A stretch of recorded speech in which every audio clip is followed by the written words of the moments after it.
Hello everyone. इस video में हम गेट सिविल 2025 के क्वेश्चन पेपर का एनालिसिस करेंगे जो कि शिफ्ट 1 है। शिफ्ट 2 का भी हम डिस्कस करने वाले हैं।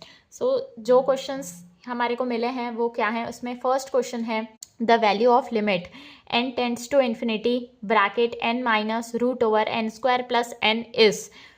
यहाँ पे जब इन्फिनिटी पुट करोगे तो क्या हो जाएगा, ये इन्फिनिटी माइनस इन्फिनिटी हो जाएगा।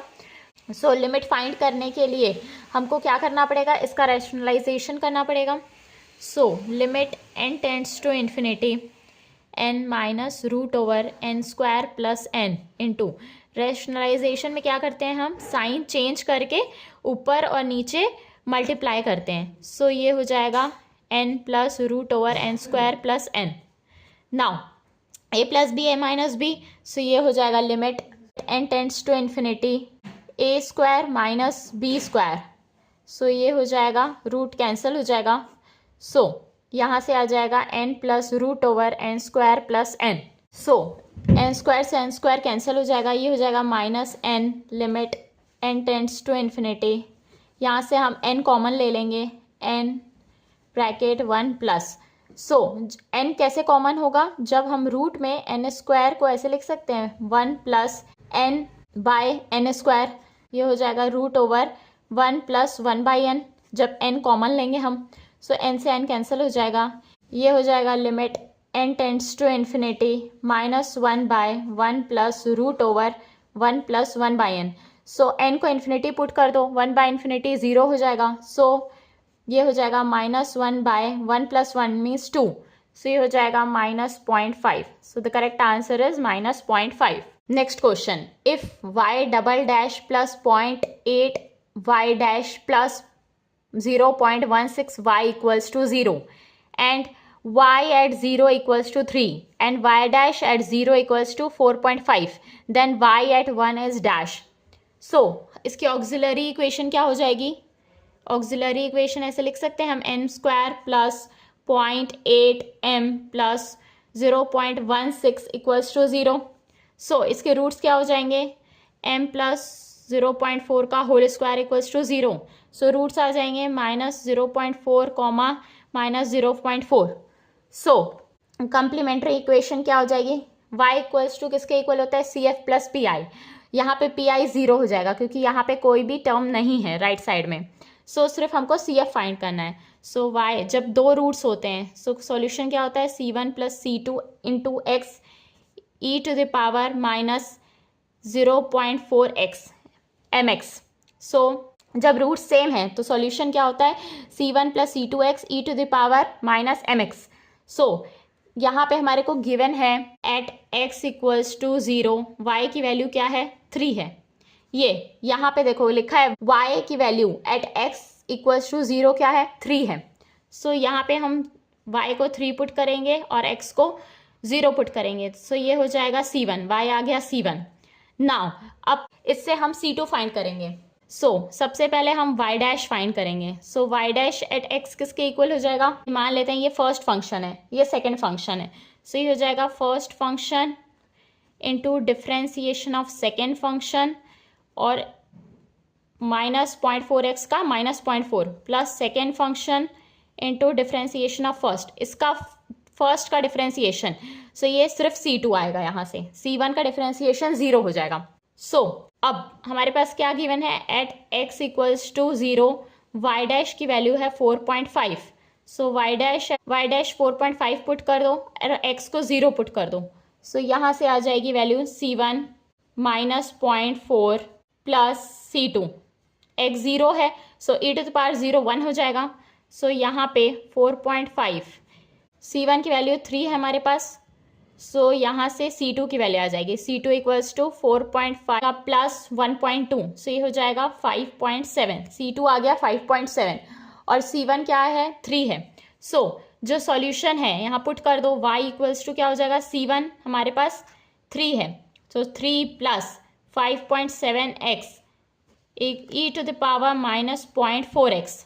नाउ हमको फाइंड किस में करना है, जब x की वैल्यू 1 है y क्या हो जाएगा। एट x इक्वल्स टू 1, यहाँ 1 पुट कर दीजिए। ये हो जाएगा 3 प्लस 5.7, 3 प्लस 5.7, यहाँ पे 1 पुट करेंगे, e⁻⁻0.4, सो ये हो जाएगा 5.831. So the correct answer is 5.831. Now next question, the sum of the series 1/1 factorial plus 1/2 factorial plus 1/3 factorial plus 1/4 factorial, ये किसके इक्वल होता है? ए e-1, बी e+1, सी ई डी पाई. सो मैंने अपने रिवीजन की वीडियो में बताया था e⁻x जो होता है वो किसके इक्वल होता है? 1 plus x/1 factorial plus x² 2 factorial plus x³ 3 factorial होता है, plus up to dash. So यहाँ पे जब हम x की वैल्यू 1 पुट करेंगे, so at x equals to 1, so ये क्या हो जाएगा? e⁻1 equals to 1 plus 1/1 factorial plus 1/2 factorial plus 1/3 factorial plus up to dash. So यहाँ पे हमारे को ये टर्म पूछा है, सो ये यहाँ से क्या आ जाएगा? e-1 हो जाएगा इस टर्म की वैल्यू. सो इसका करेक्ट आंसर हो जाएगा option number A. Option A is the correct answer. Next question. X is a random variable that can take any one of the values 0, 1, 7, 11, 12. The probability mass function for X is probability at X equals to 0 equals to 0.4. P at X1 is 0.3. P at X7 is 0.1. P at X11 is 0.2. P at X equals to 12 is 0.1. The variance of X is. सो ये कौन सा function given है हमारे पास? Random variable का probability mass function given है. सो यहाँ से हम इसका टेबल बना लेंगे. सबसे पहले x क्या क्या गिवन है? 0, 1, 7, 11 और 12 गिवन है. और px की वैल्यू क्या गिवन है? 0.4, 0.3, 0.1, 0.2 और 0.1 गिवन है. सो हमको फाइंड क्या करना है? वेरिएंस फाइंड करना है. ये भी मैंने अपने स्टैटिस्टिक्स के वीडियो में बताया था. वेरिएंस का फॉर्मूला क्या होता है? Variance equals to expected square minus expected X का whole square, right. So expected X किसके इक्वल होता है? सबसे पहले summation of X into P X. So यहाँ से हम इन दोनों का मल्टीप्लाई करके सबका सम कर देंगे. सो 0 into 0.4 plus 1 into 0.3 plus 7 into 0.1 plus 11 into 0.2 plus 12 into 0.1. So this will come out to be 3.3. Now expected at x square किसके इक्वल हो जाएगा? Summation x square p x के. सो x स्क्वायर यानी 0 square into 0.4 plus 1 square into 0.3 plus 7 square into 0.1 plus 11 square into 0.2 plus 12 square into 0.1. So इसकी value find कर लेंगे. This will come out to be, ये तो 0 हो जाएगा term, सो ये आ जाएगा 31.7. नाउ वेरिएंस किसके इक्वल हो जाएगा? सो वेरिएंस फाइंड करने के लिए इसमें हम पुट कर देंगे. सो ये हो जाएगा 31.7 माइनस 3.3 का होल स्क्वायर. सो ये आ जाएगा 20.81. So the correct answer is option number D. Next question, matrix A given है और मैट्रिक्स बी गिवन है. For ax equals to B to B solvable, ax equals to B solvable. Solvable मतलब इसका solution exist करना चाहिए. So solution कभी भी exist कब करता है? जब rank of A augment B किसके इक्वल होता है? रैंक ऑफ ए के. सो यहाँ पे हम rank of A augment B को रैंक ऑफ ए के इक्वल करेंगे. सो यहाँ पे हम ए ऑगमेंट बी लिख लेते हैं. क्या होगा? 1, 1 b1 1 3 b2 -2 -3 b3. नाउ अब हम एलिमेंट्री ट्रांसफॉर्मेशन कर देंगे. रो 2 में क्या करेंगे? रो 2 माइनस रो 1 करेंगे और रो 3 में क्या करते हैं? रो 3 प्लस 2 टाइम्स ऑफ रो 1, तब जाके ये 0 हो जाएगी. सो ये हो जाएगी यहाँ पे 1 1 b1 0 2 b2 माइनस b1, यहाँ से हो जाएगी 0 -1 b3 प्लस 2 b1. अब रो 3 में हम क्या एलिमेंट्री ट्रांसफॉर्मेशन करेंगे? यहाँ पे row 3 equals to row 3 plus row 2/2 करेंगे, राइट. सो रो 3 प्लस रो 2/2 जब हम करेंगे, सो ये क्या हो जाएगा? 0 हो जाएगा. सो यहाँ से ये आ जाएगा 1 1 B1, 0 2 B2 माइनस B1, 0, ये हो जाएगा 0, यहाँ पे आ जाएगा जो टर्म होगा ये हो जाएगा 3B1 plus B2 plus 2B3/2 हो जाएगा। ना रैंक जो ए का है, यहाँ पे देखिए ये मैट्रिक्स ए है, इसका रैंक क्या आ गया 2 आ गया। यहाँ पे क्या है अभी रैंक 3 है, सो इसको भी हमको 2 करना रहेगा। सो ये 2 कब होगा, जब ये टर्म 0 हो जाएगा, rank of A augment B भी 2 आ जाएगा। सो इस इक्वेशन को means 3B1 plus B2 plus 2B3/2 को 0 से इक्वेट कर देंगे। सो ये हो जाएगा 3B1 plus B2 plus 2B3 equals to 0 आ जाएगा। अगर सॉल्यूशन एग्जिस्ट करना है सो ये इक्वेशन सेटिस्फाइड होनी चाहिए। So the correct answer is option number D. Now next question, maximum value of hx is equals to -x³ plus 2x² in closed bracket -1 to 1.5 is dash. So हमको इसकी maximum value पूछा है इस function की। सो सबसे पहले maximum find करने के लिए हम क्या करते हैं, इस फंक्शन को f' हम 0 लेते हैं। सो h' हम 0 फाइंड करेंगे। सबसे पहले h' फाइंड करना पड़ेगा हमको, डिफ्रेंसिएशन ऑफ दिस फंक्शन। ये किसके इक्वल हो जाएगा, -3x² प्लस 4x के इक्वल हो जाएगा। नाउ अब इसके हमको रूट्स फाइंड करने हैं। सो h' को हम जब 0 पुट करेंगे सो यहाँ से x की वैल्यू आ जाएगी। सो यहाँ से x की वैल्यू कैसे आएगी, इसको ऐसे लिख सकते हैं हम, इसको हम 0 के इक्वल करेंगे। सो यहाँ से x आ जाएगा 0 और 4/3, राइट। सो ये हो गए रूट्स। नाउ अब हम h" फाइंड करेंगे। सो ये किसके इक्वल हो जाएगा, -6x प्लस 4 के इक्वल हो जाएगा। नाउ अब जब डबल डैश हम फाइंड करते हैं उसमें हम इन पॉइंट्स की वैल्यू फाइंड करते हैं। सो वो अगर प्लस आता है तो मिनिमा और नेगेटिव आता है तो मैक्सिमा। सो यहाँ पे हम h" को सबसे पहले हम 0 में फाइंड करेंगे। सो ये क्या आ जाएगा 4, मतलब x इक्वल्स टू 0 फंक्शन क्या है, मिनिमा है x 0 में। नाउ अब h" की वैल्यू 4/3 में हम फाइंड करेंगे। सो ये किसके इक्वल हो जाएगा, -6 × 4/3 प्लस 4। सो ये हो जाएगा -8 प्लस 4 मीन्स -4। सो मीन्स क्या हो गया, ये लेस देन 0 हो गया। सो यहाँ पे क्या हो जाएगा, मैक्सिमा एग्जिस्ट करेगा। नाउ अब हमारे को यहाँ पे इंटरवल भी गिवन है। सो हम इस इंटरवल में भी फाइंड करेंगे, मीन्स -1 में भी और 1.5 में भी। So at x equals to -1 fx की वैल्यू क्या आ जाएगी, मीन्स hx की वैल्यू क्या आ जाएगी, यहाँ पे 1 + 2 मीन्स 3 आ जाएगा। Now at x equals to 0 so fx की वैल्यू क्या आ जाएगी, 0 में fx की वैल्यू क्या होगी 0। Now at x equals to 4/3 so fx की वैल्यू क्या आ जाएगी, 4/3 में ये आएगी 1.185।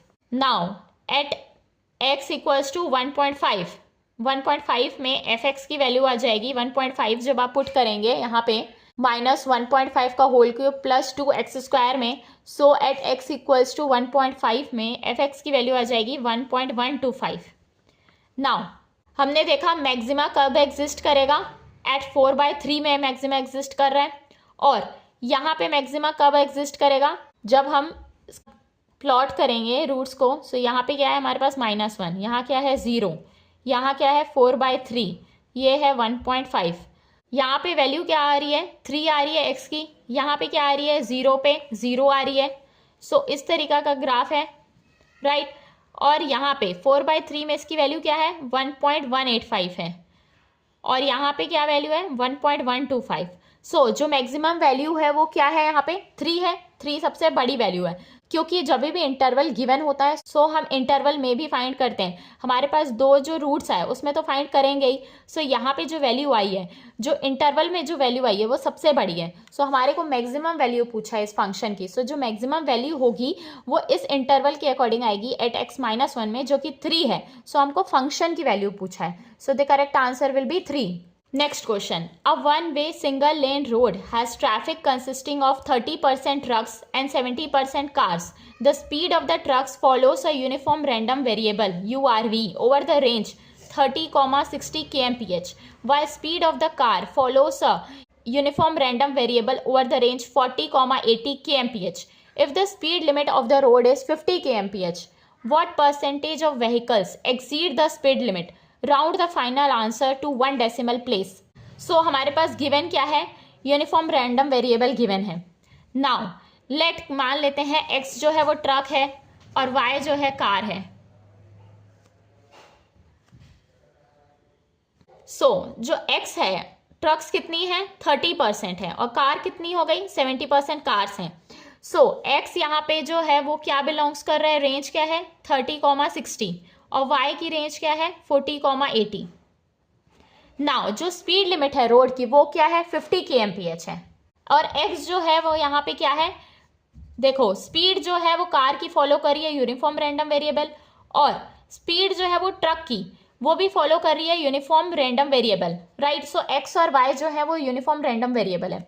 सो जब भी यूनिफॉर्म रैंडम वेरिएबल होता है तो जो उसका फंक्शन होता है वो किसके इक्वल होता है? 1/b माइनस a होता है. b जो होता है अपर लिमिट, a जो होता है लोअर लिमिट. सो यहाँ पे हम fx लिख लेंगे 1/60 माइनस 30. सो fx आ गया 1/30. नाउ fy क्या हो जाएगा?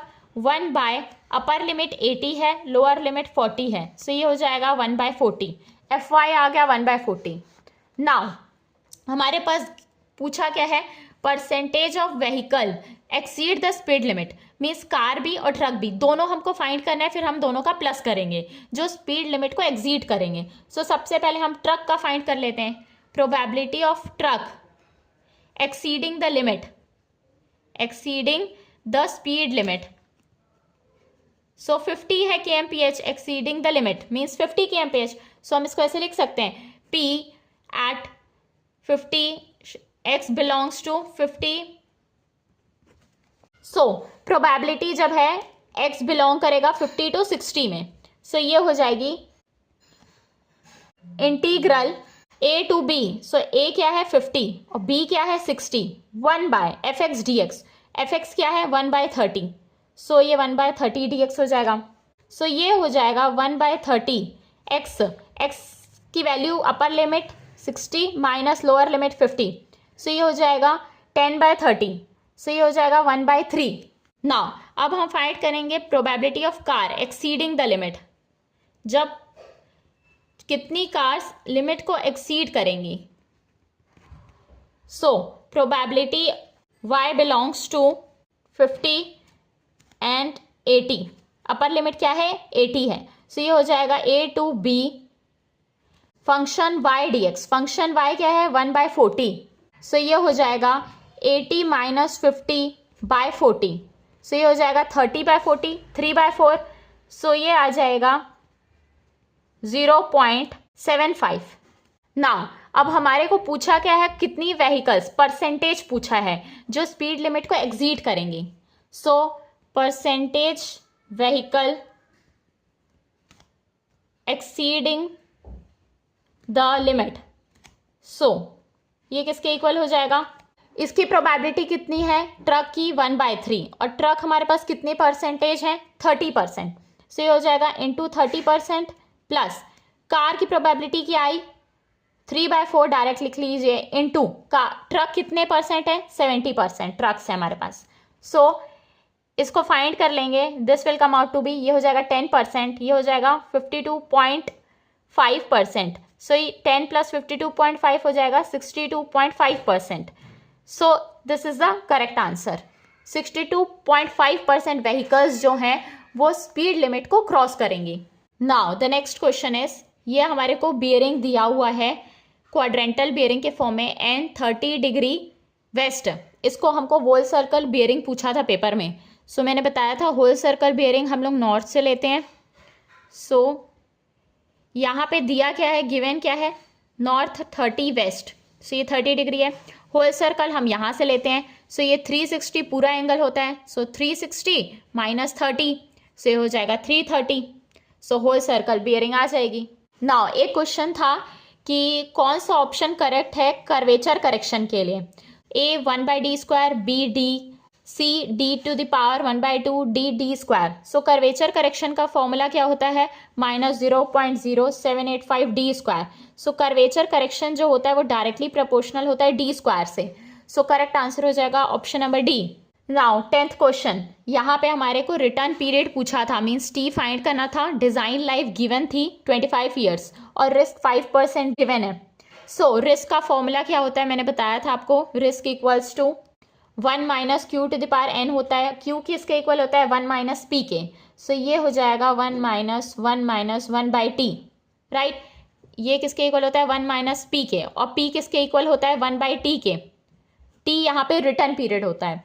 सो ये हो जाएगा यहाँ से 1 माइनस 1 बाई टी। टी हमको फाइंड करना है, डिज़ाइन लाइफ 25 गिवन है, रिस्क 5% मीन्स 0.05 हो गया। सो इसको कैलकुलेट कर लेंगे। So this will come out to be 488 days.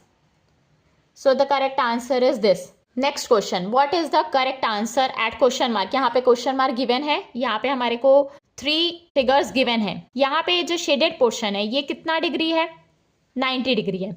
यहाँ पे देखिए 135 है, ये 45 डिग्री बढ़ गया। सो यहाँ पे ये कितना है, 45 बढ़ गया, 180 है। सो नाउ ये 90 डिग्री है, ये 135 है, ये 180 है। अब इसमें 45 बढ़ जाएगा तो 225 होगा।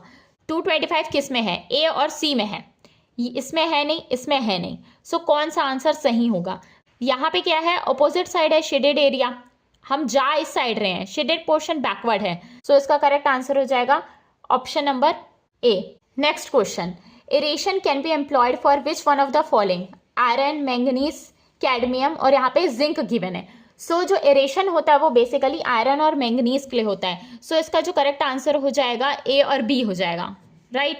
Next question, which one of the following statement are correct regarding facultative bonds. So pH और डिजॉल्व्ड ऑक्सीजन के बीच में रिलेशन पूछा है डे टाइम और नाइट टाइम के लिए। सो जो फैकल्टेटिव बॉन्ड्स होता है वो बेसिकली किसके द्वारा कंट्रोल होता है, एल्गे के द्वारा, राइट। सो जब भी एल्गे क्या करता है, फोटोसिंथेसिस प्रोसेस करता है यहाँ पे। सो फोटोसिंथेसिस जो प्रोसेस होता है वो बेसिकली दिन में ही होता है because of the presence of sunlight. So यहाँ पे क्या होगा, जो डिजॉल्व्ड ऑक्सीजन होगा वो दिन के टाइम ज़्यादा हो जाएगा और पीएच जो होगा वो भी दिन के टाइम बढ़ जाएगा। सो यहाँ पे पीएच और डिजॉल्व्ड ऑक्सीजन का रिलेशन, सो एट डे टाइम और नाइट टाइम की बात हुई है, राइट। सो यहाँ पे देखिए कार्बन डाइऑक्साइड बढ़ने लगता है, सो क्या होगा, कार्बोनिक एसिड बढ़ने लगेगा। सो और हाइड्रोक्सिल आयंस बढ़ जाएंगे। सो हाइड्रोक्सिल आयन बढ़ेंगे, इट मीन्स क्या हो गया, पीएच बढ़ जाएगा। सो पीएच की वैल्यू बढ़ जाएगी ड्यूरिंग डे में। सो यहाँ पे देख लीजिए करेक्ट आंसर हो जाएगा ऑप्शन बी भी और सी भी। पीएच जो है वो नाइट टाइम में कम हो जाएगा as compared to day time, और जो डिजॉल्व्ड ऑक्सीजन है वो भी रात के टाइम कम हो जाएगा। बी और सी करेक्ट है। नाउ नेक्स्ट क्वेश्चन, यहाँ पे एक्स पूछा है, क्लासीफाई द सॉइल। सो यहाँ पे ए लाइन के ऊपर जो भी सॉइल होता है वो क्या होता है, क्ले होता है। नाउ यहाँ एच होता है, सो सी एच, जो एक्स सॉइल है वो क्या हो जाएगा, C H, clay of high compressibility. Now next question, if initial water content of soil is 18%, degree of saturation is 65%, specific gravity of soil solid is 2.74, then find the water content of soil when degree of saturation will be 82%. Assume there is no change in volume of soil. Volume change नहीं है, right. सबसे पहले given क्या है, water content हमारे पास given है 18%, degree of saturation कितना given है 65%, स्पेसिफिक ग्रेविटी सेम रहेगी सॉइल सॉलिड की 2.74 दोनों केस में। Then find the water content of the soil, water content हमको पूछा है जब डिग्री ऑफ सैचुरेशन इसकी 82% हो जाएगी। सो यहाँ से हम सबसे पहले वॉइड रेशियो फाइंड कर लेंगे, WG/S। सो यहाँ पे वॉइड रेशियो सेम होता है। सो W क्या है यहाँ पे, वाटर कंटेंट, सो ये हो जाएगा 0.18, G 2.74, डिग्री ऑफ सैचुरेशन 0.65। सो ई की वैल्यू आ जाएगी यहाँ पे 0.758। नाउ वॉइड रेशियो सेम हो जाएगा, सो यहाँ पे पुट कर देंगे ESR/G हो जाएगा। सो यहाँ पे water content equals to 0.758 into SR 0.82, G given है 2.74।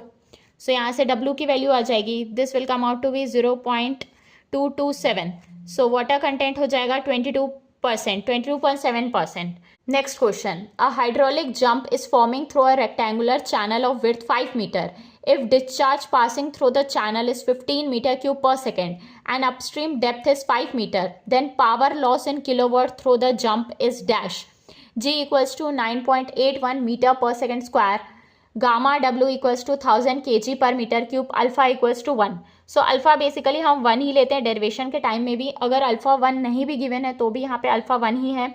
सो सबसे पहली चीज़, जो पावर लॉस का फॉर्मूला होता है वो किसके इक्वल होता है? Gamma into q into energy loss के, राइट. नाउ यहाँ पे हमारे को एनर्जी लॉस फाइंड करना पड़ेगा. सो एनर्जी लॉस का फॉर्मूला क्या होता है? y2 माइनस y1 का whole cube by 4y1 into y2. So यहाँ पे हमारे को y1 गिवन है, y2 गिवन नहीं है. सो y2 फाइंड करने के लिए हम रिलेशन यूज करेंगे, q square by g equals to y1 into y2 into y1 plus y2 by 2 हो जाएगा, राइट. यहाँ पे q जो है डिस्चार्ज बाय विड्थ है. q किसके इक्वल होता है? डिस्चार्ज बाय विड्थ के. नाउ डिस्चार्ज कितना गिवन है? 15 metre cube per second. Width कितनी गिवन है? 5 मीटर. सो q क्या हो जाएगा? 3. सो यहाँ पे 3 स्क्वायर बाय 9.81. y1 गिवन है 0.5. यहाँ पे हम 0.5 पुट कर देंगे. सो यहाँ से y2 की वैल्यू आ जाएगी. y2 आ जाएगा 1.681 मीटर. अब इसको हम यहाँ पुट कर देंगे और y1 हमारे पास गिवन है 0.5 मीटर. सो यहाँ से एनर्जी लॉस आ जाएगा EL इक्वल्स टू 1.681 माइनस 0.5 का whole cube by 4 into y1 into y2. Energy loss आ जाएगा 0.4899 मीटर. नाउ पावर लॉस किसके इक्वल हो जाएगा? Gamma Q into energy loss. Gamma किसके इक्वल होता है? Rho into g, means 1000 into 9.81. So ये हो जाएगा 9810 इंटू डिस्चार्ज 15 गिवन है. एनर्जी लॉस आ गया 0.4899. सो ये हो जाएगा पावर लॉस. जो वैल्यू आएगी ये वॉट्स में आएगी, इसको हम किलोवाट में कन्वर्ट करेंगे. सो डिवाइड बाय 1000 हो जाएगा. सो ये 72.088 किलोवाट्स हो जाएगा. So this is the correct answer. Next question, in railways maximum degree of curve in mountainous region is dash. A10, B30, C20, D50. Broad gauge के लिए 10 degree होता है और नैरो गेज के 40 डिग्री होता है. सो 40 तो यहाँ पे गिवन नहीं है. सो हम इसको ब्रॉड गेज कंसिडर करके जो डिग्री ऑफ कर्व है माउंटेनियस रीजन के लिए स्पेसिफाइड है वो 10 हो जाएगा. सो इसका करेक्ट आंसर है 10 degree. Next question, is there any good show dash television tonight? A in, B at, C on, D with in. On हम तब यूज करते हैं जब वो चीज उसके ऊपर होती है, मीन्स टेलीविजन में. इसका करेक्ट आंसर हो जाएगा option number C, on. Television में आज कोई अच्छा शो है क्या? शिफ्ट 2 के लिए भी मैं वीडियो जल्दी डालने वाली हूँ. सो अगर आपको ये वीडियो पसंद आया सो प्लीज़ वीडियो को लाइक करें एंड मेरे चैनल को सब्सक्राइब करें. Thank you.